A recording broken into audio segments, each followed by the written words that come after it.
Bonjour à tous, bienvenue sur Anews Sécurité pour une nouvelle émission Top Sécu. Alors, je ne vais pas vous chanter Francis Lalanne aujourd'hui, mais il y a un dénominateur commun entre les deux invités que j'ai le plaisir d'accueillir aujourd'hui. Ce sont les 20 ans, et vous allez voir pourquoi. Alors, tout d'abord, j'ai le plaisir d'accueillir Stéphane Laurent. Bonjour. Bonjour Virginie. Alors Stéphane, vous êtes fondateur et dirigeant de CASD. Vous expliquerez après l'acronyme CASD. En gros, vous développez des solutions de vidéosurveillance et ce, depuis une vingtaine d'années. C'est exactement ça. J'aurais souhaité vous répondre que j'étais ravi de venir fêter mes 20 ans ici. Malheureusement, mais vous avez juste 25 ans, donc tout va bien. Ne me rendra pas cette justice. Donc oui, effectivement, je représente une société, et je suis le cofondateur d'une société qui a aujourd'hui, en 2024, 20 ans. Et ça fait 20 ans maintenant qu'on développe des solutions de vidéoprotection. Je ne sais pas si vous voulez que je vous parle des origines maintenant. On va en parler juste après. On va en parler juste après. Et Jean-Luc Malice, bonjour. Bonjour Virginie. Alors Jean-Luc, vous êtes fondateur de Propolis Engineering, qui est donc un bureau d'études spécialisé en sûreté, mais pas que. Et on va l'expliquer juste après. D'accord. Voilà. Alors je reviens vers vous Stéphane, parce que vous étiez quand même très bien parti. Vous avez expliqué que vous étiez cofondateur et je crois que c'était une fratrie au départ qui a cofondé ceci. C'est ça. En fait, c'est une histoire familiale. Il y a 20 ans, on est originaire de Grenoble, même si moi aujourd'hui je suis lyonnais d'adoption.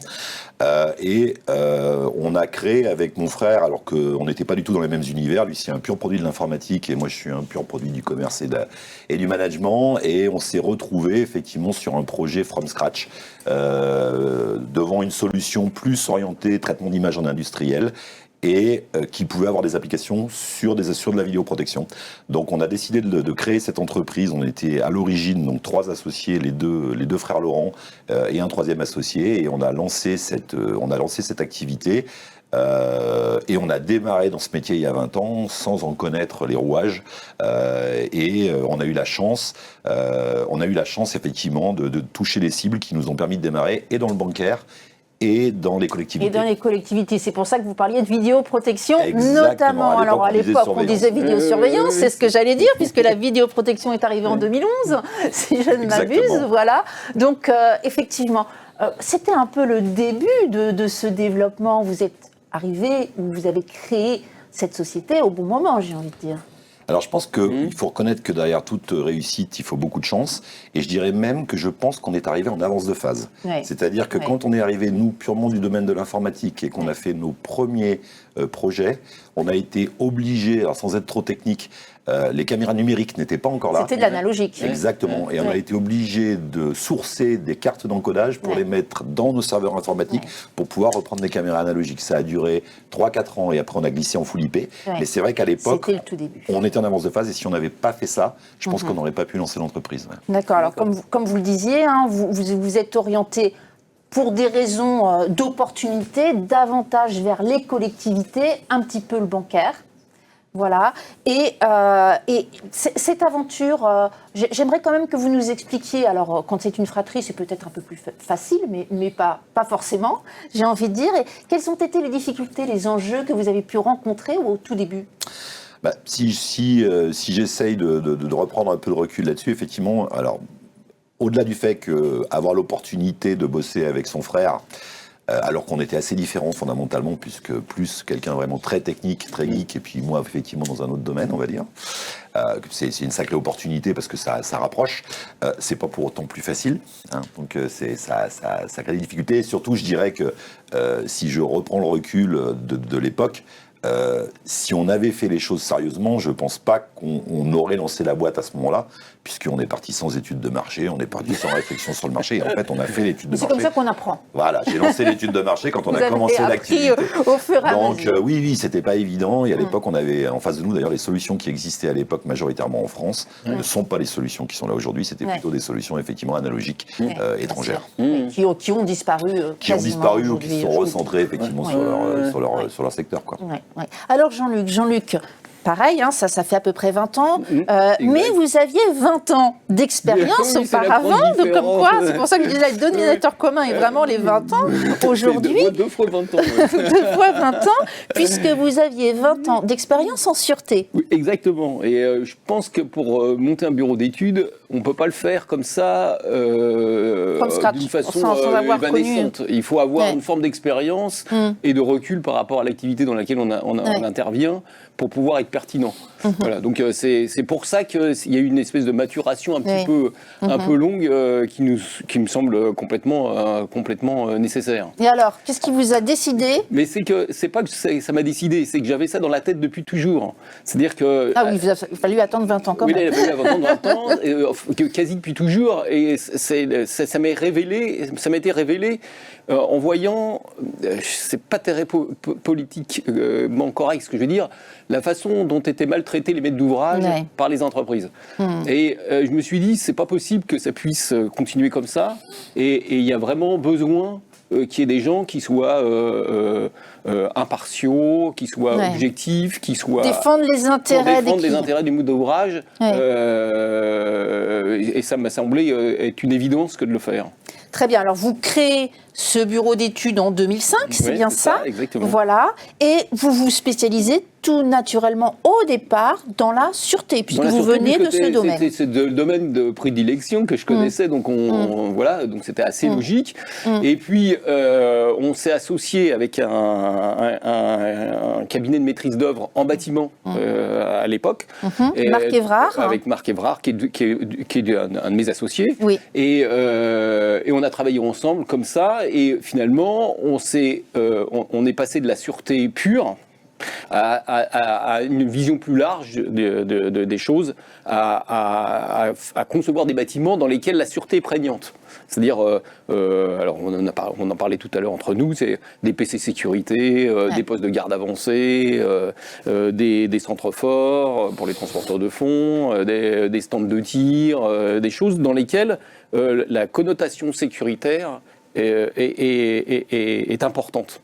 Voir des sites, des genres de sites, ce qu'on appelle les PIV, des points d'importance vitaux, etc., dans lesquels il y a toujours une connotation sécuritaire qui prédomine, à la fois technologique et physique. Parce que du coup, dans l'acte de construire, on coule du béton, on met de l'acier, donc on est... Voilà.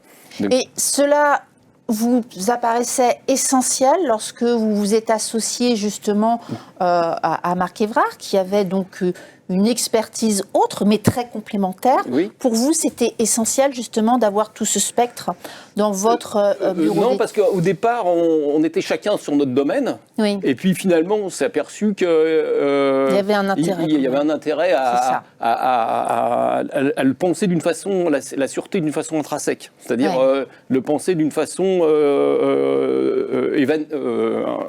interne au process. Oui, c'est ça. Vous voulez, hein, c'est aller rajouter une couche sécuritaire sur une approche. C'était pas pertinent. Il fallait penser dès l'origine du projet à travers le prisme de la sûreté. Voilà. Alors, vous étiez deux au départ, et puis petit à petit, d'autres actionnaires sont arrivés. Oui, alors il y a eu deux autres associés minoritaires qui sont rentrés dans l'entreprise. Un qui avait plutôt une vision financière,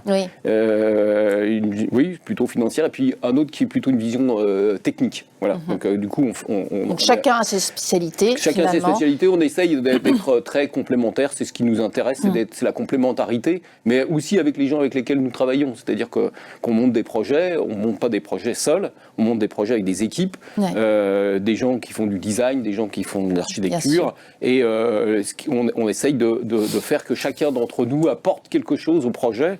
C'est ça qui... Puis ça évite les frictions entre les gens, puisqu'il n'y a pas de concurrence entre eux. Voilà, vous êtes très complémentaires. Vous avez aujourd'hui en sus 4 salariés, c'est bien ça, salariés, exactement. et qui ont un profil plutôt ingénieur. Qui ont un profil profil plutôt ingénieur. En réalité, c'est très difficile de trouver des gens qui sont polyvalents. Alors que nous, on est par essence très polyvalents. C'est difficile. Et par expérience peut-être aussi. Oui, par expérience aussi. La polyvalence est quelque chose de difficile à trouver. Donc, aujourd'hui, lorsqu'on préparait l'émission, ce que vous m'avez expliqué, c'est que en fonction des projets que vous avez, il y a une variabilité qui est très conséquente, ce qui nécessite aujourd'hui, plutôt que d'embaucher plus de salariés, parce que ce serait sur des périodes courtes parfois, vous avez fait le choix de vous associer à des partenaires. Oui, aussi. Pourquoi ? Parce qu'en réalité, le spectre de nos interventions, il est extrêmement large. On part des missions d'assistance à maîtrise d'ouvrage, où on construit des budgets, par exemple, où on affine l'idée que le maître d'ouvrage a, jusqu'à des prestations de suivi et de pilotage d'opérations, de travaux.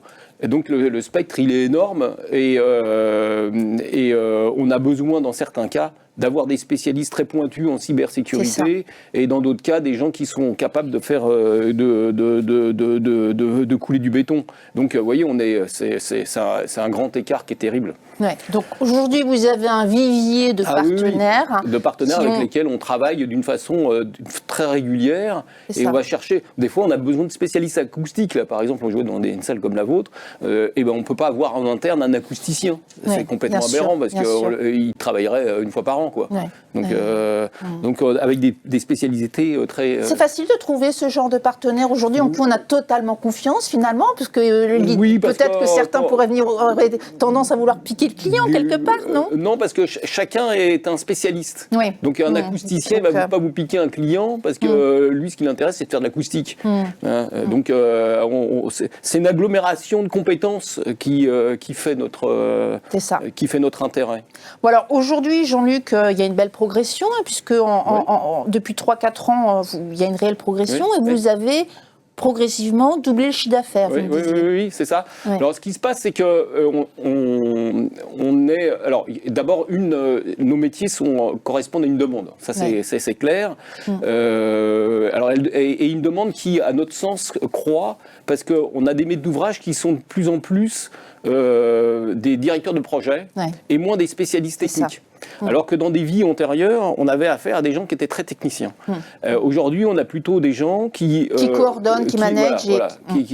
Et donc ont moins de compétences techniques et qui viennent chercher la compétence technique chez nous. Et nous, on sait parfaitement rester à notre place. C'est-à-dire qu'il n'est pas question pour nous de prendre la place du maître d'ouvrage. Le maître d'ouvrage, il a sa mission, il a déjà pas mal de préoccupations à faire. Et nous, on vient en support du maître d'ouvrage pour toute la dimension technique qui est de plus en plus complexe en plus. Parce que, même une entreprise comme CSD le voit bien, c'est que la construction des projets est de plus en plus complexe sur le plan technique, mais elle est de plus en plus complexe sur le plan administratif. C'est-à-dire que quand vous faites déposer des autorisations de travaux, on parle du choc de simplification, il serait bien temps qu'il arrive, quoi, parce que c'est complètement dingue. Ça devient très complexe. Vous posez, vous faites les notices accessibilité, les permis de façade. Alors, message est à passer, effectivement. Si on pouvait simplifier, je crois que c'est un vœu, effectivement, de beaucoup Les projets sont de plus en plus compliqués à monter et à financer, d'ailleurs. Parce qu'il faut en plus que le financement soit de plus en plus affiné, de plus en plus pensé. Donc, sorte qu'il y a de moins de place à l'improvisation.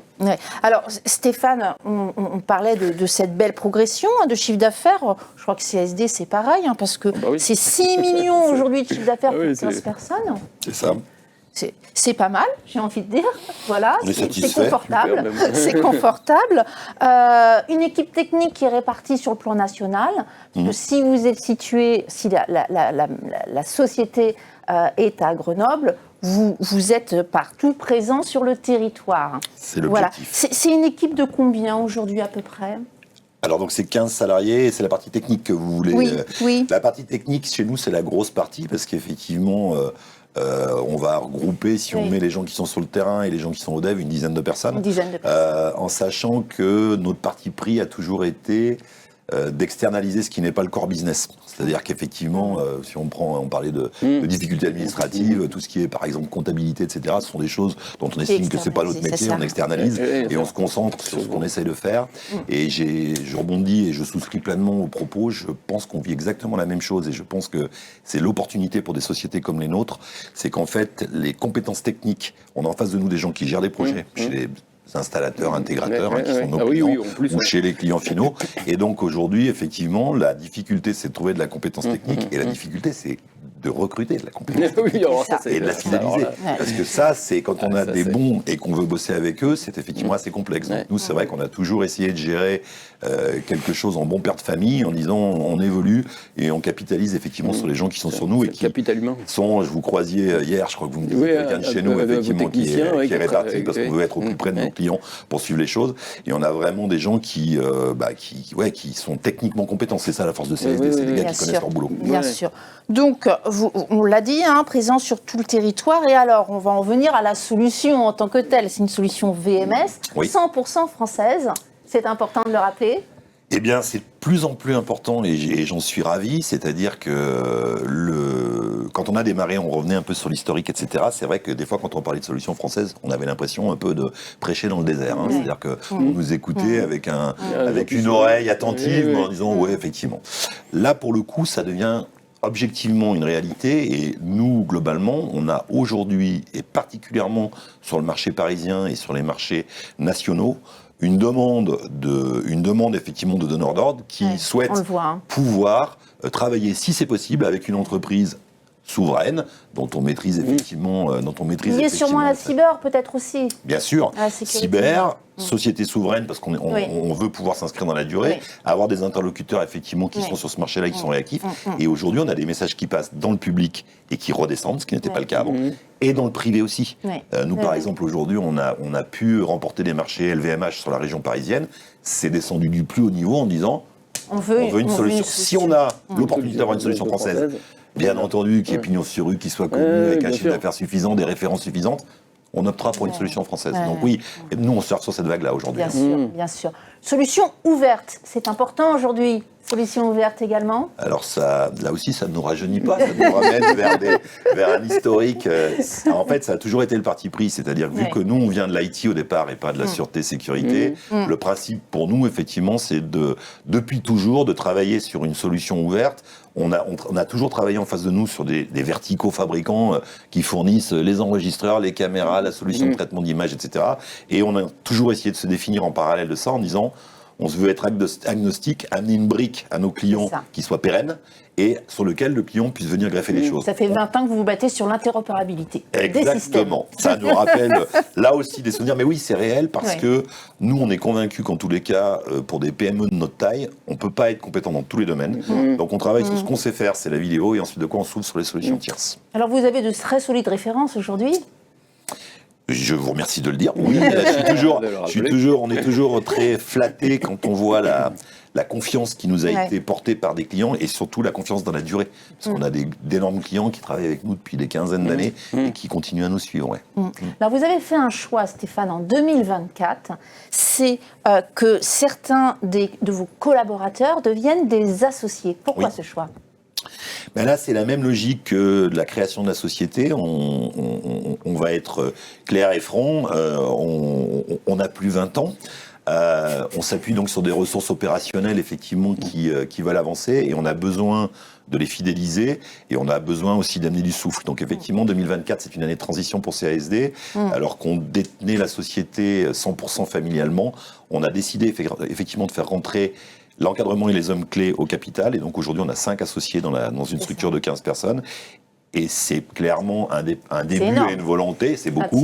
Et on a la volonté effectivement de continuer à avancer dans ce sens-là, effectivement, parce qu'on est convaincu que c'est le gage de notre indépendance. C'est vous qui les avez choisis ou ce sont eux qui sont venus vous-même? Alors c'est nous qui avons choisi. Nous n'avons pas eu une démarche très collégiale là-dessus. Non, mais ça allait de soi. C'était l'encadrement et les hommes clés, et qu'on les connaît. Et je pense d'ailleurs. Ils ont tout de suite dit oui. Ils ont été convaincus de l'intérêt.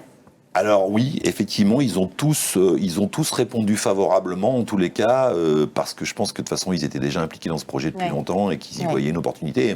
Et que moi, je suis convaincu qu'en tous les cas, c'est aussi comme ça qu'on va afficher vis-à-vis de nos clients cette volonté effectivement de pérennité et de souveraineté, parce que effectivement on est là-dedans, on va être transparent, hein, des demandes, des propositions d'achat ou des fonds qui nous appellent pour entrer au capital, on en a toutes les semaines.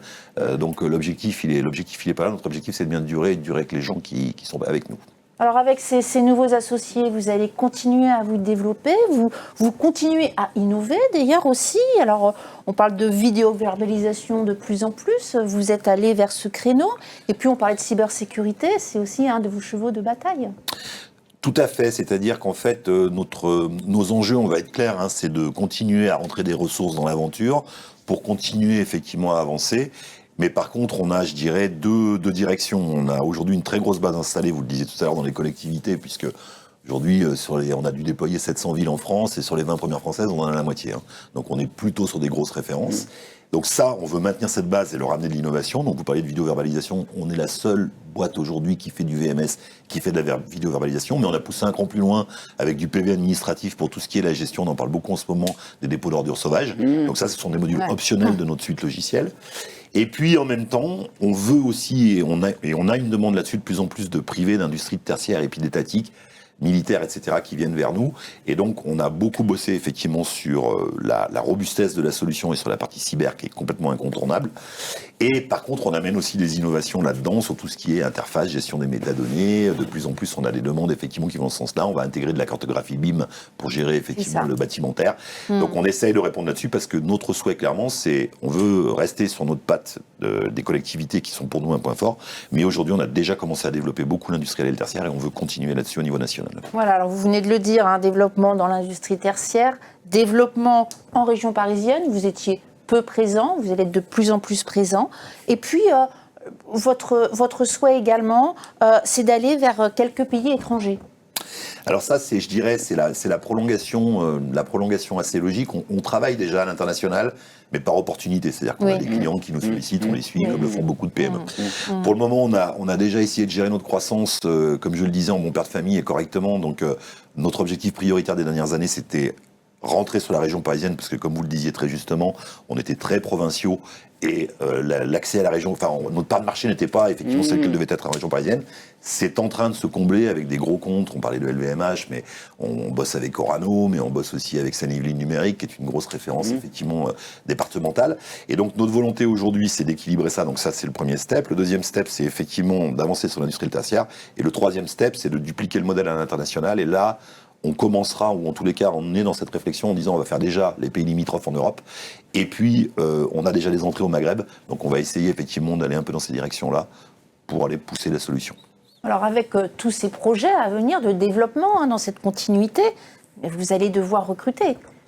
Vous cherchez des nouveaux talents ? En permanence. En permanence parce que globalement on a besoin d'étoffer la partie commerciale, donc clairement là c'est pas un scoop sur la région parisienne, on est en cours de recrutement sur la partie commerciale et on recrute en permanence sur la partie technique, donc si certains nous écoutent et se découvrent une vocation et c'est aussi... Je rappelle que sur Anus Sécurité il y a un onglet offre et demande d'emploi, donc il ne faut pas hésiter à nous adresser. On mettra, on mettra avec plaisir et en fait l'idée elle est simple, c'est que vu qu'on cherche vu qu'on veut bosser alors avec des gens qui sont vraiment compétents techniquement et intégrer des talents, bien entendu, ça participe aussi de cette logique de l'ouverture du capital en 2024 aux salariés, c'est de pouvoir s'intégrer dans cette chose-là en disant, si on a l'opportunité d'aller chercher des gens qu'on a envie de récupérer, le modèle qu'on va leur proposer, effectivement, c'est de dire, vous n'irez pas rentrer dans un grand groupe, vous serez dans une PME, mais vous pourrez vivre l'aventure de la PME. Et donc, oui, ça va faire partie des choses où on va aller effectivement chasser un petit peu pour étoffer, pour pouvoir effectivement assurer notre développement. Merci beaucoup Stéphane. Alors Jean-Luc, on parlait de développement, vous aussi, vous êtes dans cette réflexion de développement tout en ayant une petite difficulté à percevoir l'évolution du marché dans votre domaine plus particulièrement. Alors, nous, on ne vend pas des produits, on vend ce que j'appelle du jus de cerveau. Oui. Et vendre du jus de cerveau, c'est pas facile. Parce que on a pas de produit à proposer. Donc vous êtes c'est une démarche qui est complexe. Finalement c'est une démarche qui est très complexe. C'est la difficulté, elle est là. Trouver des nouveaux clients, c'est toujours une aventure en soi parce que, en quelque sorte, quand vous choisissez un maître d'œuvre, c'est quelqu'un à qui vous donnez les clés du camion, quoi. C'est ça. Donc il y a une relation de confiance qui doit s'établir et la relation de confiance, elle ne s'établit pas au premier contact. Elle s'établit dans une relation dans le temps. Et donc, du coup, ça donne beaucoup d'inertie à nos actions commerciales. Ouais, alors je comprends effectivement, comme vous le dites, cette relation de confiance, elle ne se fait pas en 1 heure, même pas en un jour. Voilà. Elle se fait dans le temps. Et en même temps, comme vous l'exprimiez très bien tout à l'heure, vous êtes aussi de plus en plus sollicité pour des tâches qui étaient antérieurement... Alors ça, c'est lié effectivement, vous avez raison, c'est lié à la modification de la structure chez nos donneurs d'ordre, où il y a des équipes qui sont de plus en plus restreintes, avec des gens, comme on l'expliquait aussi, qui sont plutôt des directeurs coordonnateurs, pilotes d'opération, et de moins en moins des techniciens, de sorte qu'ils vous confient l'intégralité du projet. Et donc vous avez non seulement la dimension technique qui est le cœur de notre activité, mais toute la dimension administrative qui tourne autour, qui était normalement, ou préalablement en tout cas, pris en charge par la maîtrise d'ouvrage et qui ne l'est plus aujourd'hui. Et comme en corollaire, vous avez une augmentation des demandes de la part de la complexité des dossiers, vous avez de facto une augmentation de votre charge de travail conjurée, qui est la conjonction de ces deux phénomènes, si vous voulez. Et en même temps, ponctuel, comme vous l'expliquiez, d'où la difficulté d'embaucher, mais de plutôt accroître peut-être le nombre de partenaires. Oui, c'est plutôt comme ça qu'on l'a... Mais ça a aussi ses limites, quoi. C'est qu'on a aussi besoin de revoir des ressources en interne. Pourquoi ? Parce que ça vous donne... L'absence de ressources internes, c'est très compliqué parce que ça vous donne une inertie que vous avez, ou plutôt avoir des ressources en interne donne une réactivité que vous n'avez pas dans le cas inverse. Parce que quand vous allez chercher des gens qui font du développement, par exemple dans votre cas de figure, et ce qu'on fait faire en ce moment sur quelques opérations, vous êtes tributaire de la disponibilité du développeur. Bien sûr. Alors que si vous avez des développeurs en interne, comme c'est votre cas, eh bien à ce moment-là, c'est à vous de gérer la charge de travail en priorisant les projets et en disant celui-là c'est mon pressé, etc. Ce que vous ne pouvez pas faire quand vous avez des prestations qui sont externalisées. Donc toute cette difficulté de bien jauger, d'équilibrer. C'est un travail permanent. Avec des projets qui sont pas linéaires non plus. C'est-à-dire qu'on vient vous solliciter, il faut faire tout de suite maintenant, vous vous jetez sur l'opération, vous faites vos rendus, puis après ça reste dans un tiroir pendant 6 mois. Au bout de 6 mois, je ne sais pas par quel truchement le tiroir s'ouvre, et on dit mais c'est pas encore fait, et tout d'un coup on vous dit mais attendez, et vous avez laissé le projet en jachère pendant 6 mois, et tout d'un coup il faut que vous ayez tout en tête tout de suite, et sortir, le produire, alors qu'il y a des délais qui sont de plus en plus longs en plus, des délais de production. Pourquoi ? Parce que depuis le Covid, vous avez noté. Oui, il y a des vraies modifications. Non seulement on a des problématiques de ressources humaines, mais ça c'est dans toutes les entreprises, mais en plus des problématiques de ressources de matériel. Donc, et pas que du matériel technologique en plus, parce que c'est vrai qu'on a des problèmes pour fournir des serveurs, mais pas que. Donc on voit bien toute cette complexité. Jean-Luc, vous êtes présent sur l'ensemble de l'Hexagone aujourd'hui. Oui, on intervient sur la France entière. C'est pas facile, mais on considère aussi qu'on a une activité qui est très pointue. Et donc, si on commence à être restrictif sur le plan géographique, ça devient compliqué. Voilà. Et puis, lorsque vous avez quelques opportunités, vous me disiez, vous pouviez aller au-delà des frontières. Mais ça reste très ponctuel. Mais voilà, c'est que de l'opportunité. On ne cherche pas à développer l'international. Mais par contre, si des maîtres d'ouvrage qui nous disent « Ah bah oui, mais on a besoin de vos services, notamment en conception », parce que là, la conception ne nécessite pas forcément des déplacements in situ. On peut parfaitement monter des dossiers de conception